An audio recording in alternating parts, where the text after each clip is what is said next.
Welcome to the Kiwimana Day. Hi everyone, welcome to Kiwimana Chat, episode number 22, and this podcast is about an interesting character called Pseudoscorpion. Mr. Pseudoscorpion. Indeed. Hi everyone, it's Gary here again from Kiwimana, and today we've got for you a discussion with Sam Reed from Plant and Food. And but first of all, let's just talk to Margaret about her experience with these pseudoscorpions, because it was her article that got us in touch with Sam, wasn't it, in a roundabout way? Yeah, apparently Sam was looking on the web and found Kiwimana through the article that I did. And when we were doing our inspections around 2009, early 2010, on the inspection boards I found this very interesting insect, and I used a microscope and took some photos of it, and I'd never seen it before, and it looked pretty vicious.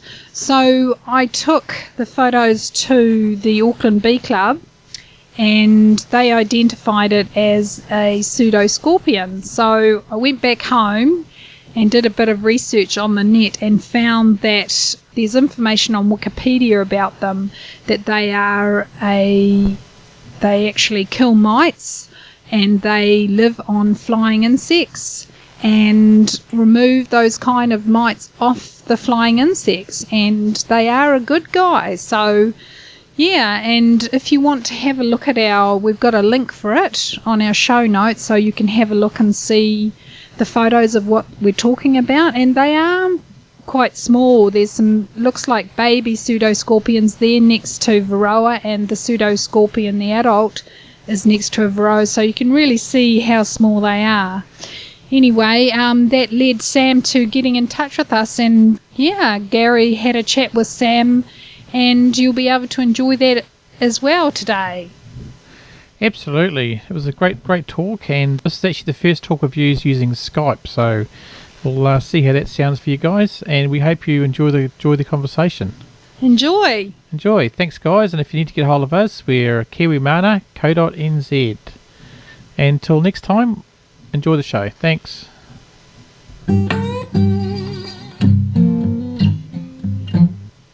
Okay, hi everyone, this is Gary here from Kiwimana, and today we've got Sam Reed from Plant and Food, based in Christchurch, and she's an entomology research technician.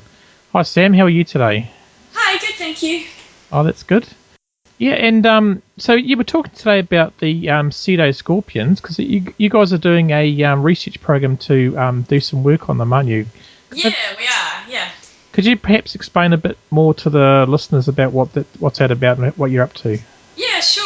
Well, we've been found that the pseudoscorpions, or we call them chelifers, they have been found in beehives up in the Katikati region, and they're thought to control the varroa mite, because we were wondering why else will they kind of be in the hives, so we're hoping that they're controlling them. And so what we thought we would do is go out to the Katikati and collect some chelifers. And we did that and managed to bring them back to Lincoln and see if we can rear them up. And once we rear them up, hopefully we have enough numbers, because we could only get maybe 100 or so from the Katikati. Rear them up into much more high populations, and then we're going to try and put them in beehives and see how it goes, and see if they are actually controlling the varroa mite. Oh, okay. So that's basically what we've been doing at the moment. It's been quite a long process to try and rear them up and get it right, because they need kind of exact environments to breed, and but we've successfully done that, and I think we've got about we went from a couple of hundred chelifers to about 1,600 or so we've got quite a lot now. Oh, that's great. Is good. Yeah. And what's their normal environment? Is it like leaflet? Yeah, so in the Katikati, we did find several from in hives, but only probably about 30 or so, because there wasn't a huge number of hives to choose from, but mainly we found them from underneath leaf litter, and if you just turn over logs and stuff, in your backyard, it was mainly in native bush kind of area, and just turning over logs and even breaking them open a little bit to get rid of a bit of the bark, and you find them in the crevices inside the bark. Oh, okay, fantastic. So yeah, so they're not actually too hard to find, and we're quite surprised how many we actually did find, and you find them everywhere, really. And yeah. Yeah, because they're very small, aren't they? Because I've actually seen them. We've seen them in our beehives here. Yeah, that's exciting. Yeah. Yeah.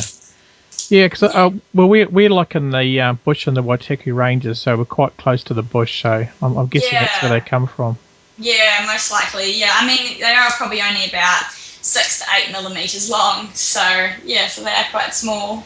Oh, so that's fantastic. So you've actually been able to breed them successfully in captivity, basically. Yeah, we have. Yeah. So yeah, basically the next step is really trialing them in hives and seeing if it's really going to work.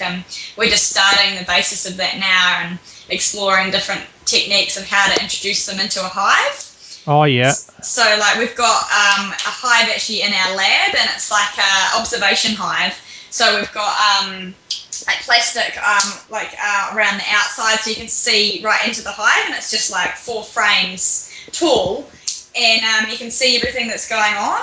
Oh, okay. And we've got like a bottom board kind of thing that's in the bottom that you can put the chelifers in, and then also there's like an exit chamber for the bees that they can then go outside. Yeah. So yeah, so that's quite cool. So do the bees, are they okay with the chelifers, is it? Yeah, well, that's what we're kind of exploring at the moment. Our first results, we kind of thought, like if they're found in hives, let's just kind of chuck them in and see what happens. And we tried that, and the bees instantly stung them because they thought they were a foreign object. Yeah. So we were like, now what? So we've been kind of exploring different techniques and to put them into the hive and, try to get them to more smell like the bee more so that they might be readily accepted. Oh, okay. And making more of an environment kind of in the bottom of this observation hive so that chelifers had like a refuge to go into. And, and then kind of go out and eat the varroa and maybe come back into their little refuge. Okay. Yeah. Before getting stung again, sort of thing. Yeah. Oh, fantastic. Yeah. Okay, and what kind of things do you feed them other than varroa mites? We can't really readily get a supply of varroa mites, so we've basically just been feeding them aphids. Yeah. And we've been rearing up pea aphids and also Drosophila, so that's fruit fly larvae. And both of them are really easy to rear, so we've just been rearing large colonies of them and then just putting kind of a mix of aphids and Drosophila into their little breeding cages. Yeah. Oh, fantastic. So, and that works quite well, so yeah. Do you want us to send you some varroa mites? We actually do have quite a lot. We've introduced quite a lot of varroa mite into our observation hive. So we do have a lot of them in our hive, but we just haven't been feeding them varroa because you'd need quite a lot of them to sustain all our chelifers. Oh, yeah. So we're just using something easier. Yeah, fair enough. And then just trialling them on varroa every now and again. But, yeah.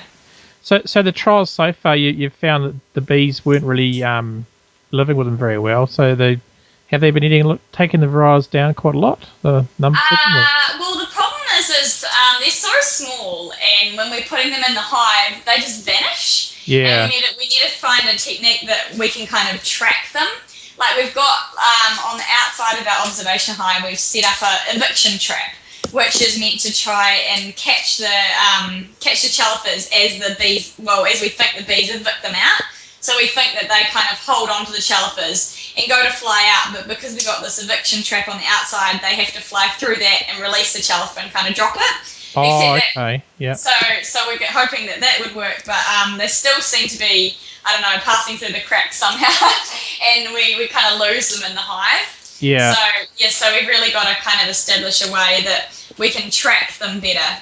Yeah. Because, we don't know when we put them in whether they're still in the hive or whether they've been killed or whether they've been evicted out. So, yeah. Yeah, you can't exactly put a radio beacon on them, can you? No, no. But we've been exploring with some pheromones. So that we've been using a brood pheromone and a swarm pheromone and putting that pheromone onto the chelifer. And then hopefully they'll smell like the bee, and then seeing if they'll be accepted a lot easier.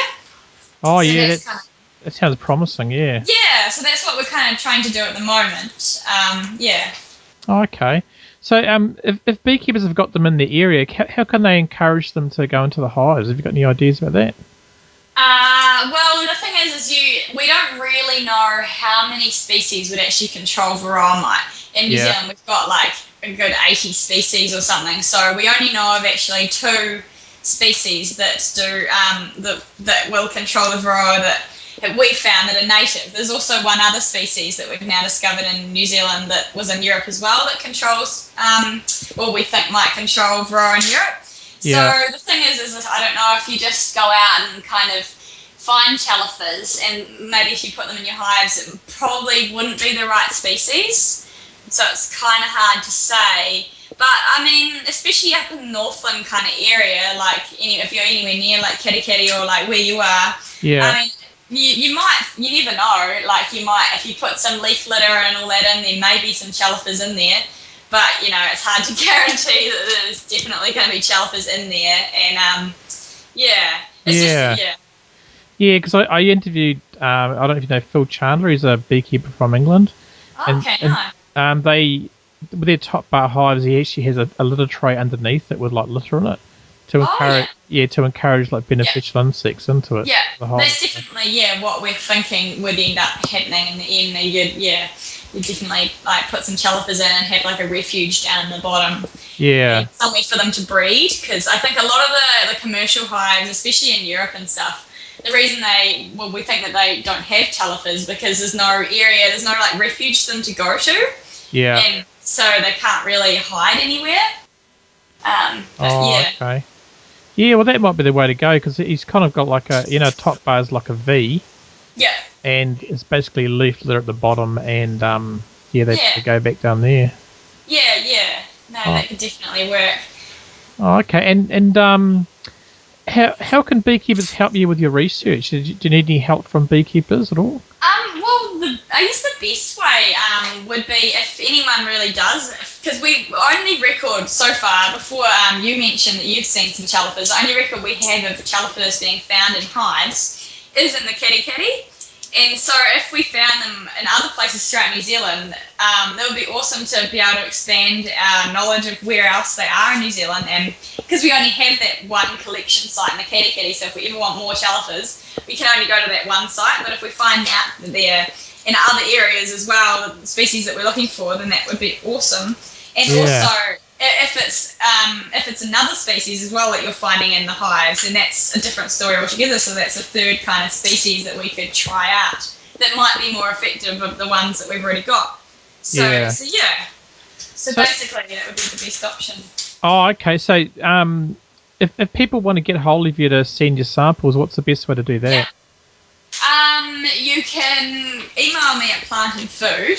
Okay. So that's sam.reid, and that's READ @plantandfood.co.nz. Okay, I'll make sure I put that in the show notes as well for the people. Yeah. Yep. And also, you can always just call my cell phone or something, which I can give you that as well if you like. Yeah, if you don't mind it going on the internet, that's fine. Yeah. No, that's right. So that's 022 4631 324. Oh, okay. Yeah. Well, so people can give you a call or drop you an email if they see anything. Yeah, and that would be awesome. And then we can kind of expand our knowledge of where we can get these chelifers from, and it's definitely still at the preliminary stages. But what we're really trying to do is like get large numbers of these chelifers, so that then, and if it's working, we're going to try and rear a lot of them up and be able to sell them commercially.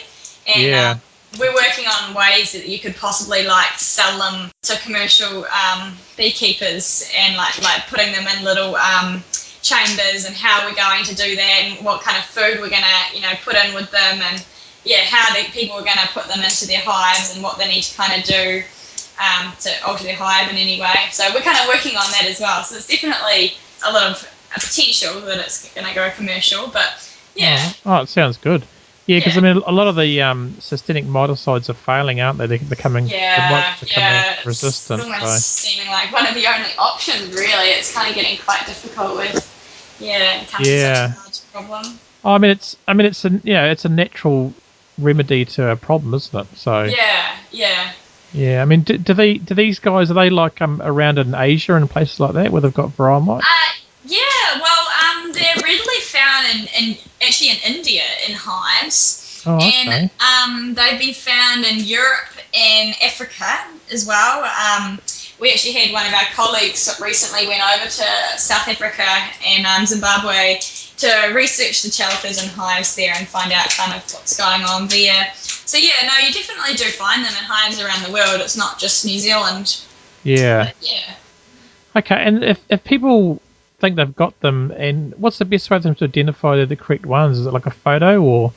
Oh, it's so really difficult. hard? Even Yeah. I really struggle to identify the species. You've basically got to look under a microscope.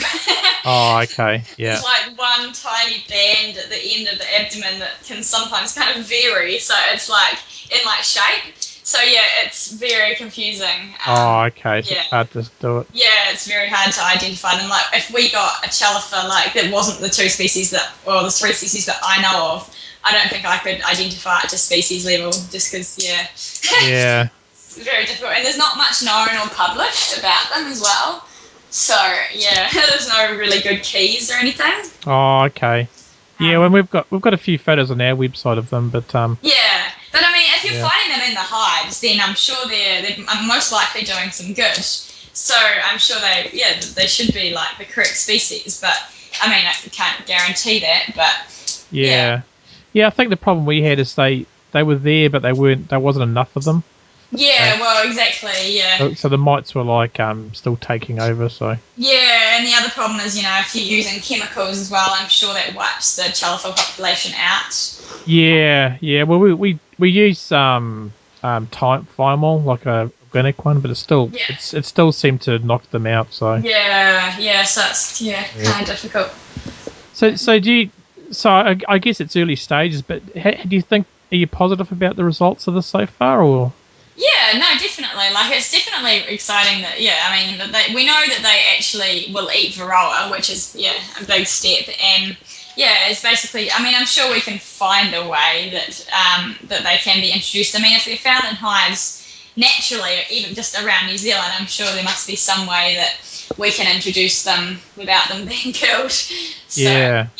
we just kind of have to find that way. Yeah. Yeah, and try and help make sure the bees don't get rid of them, I guess, as well. Yeah, exactly. Yeah. Oh, okay. Well, it's very interesting. So, do you have beehives yourself at home, or just? No, my parents do, but no, I don't. Oh, okay. Yeah. Yeah. Oh, that's fantastic. Well, thanks for talking to us today, Samantha. It's good to hear interesting. So I'll probably put this up next week. So so thanks for talking. But just stay on the line there, and I'll just stop the transmission.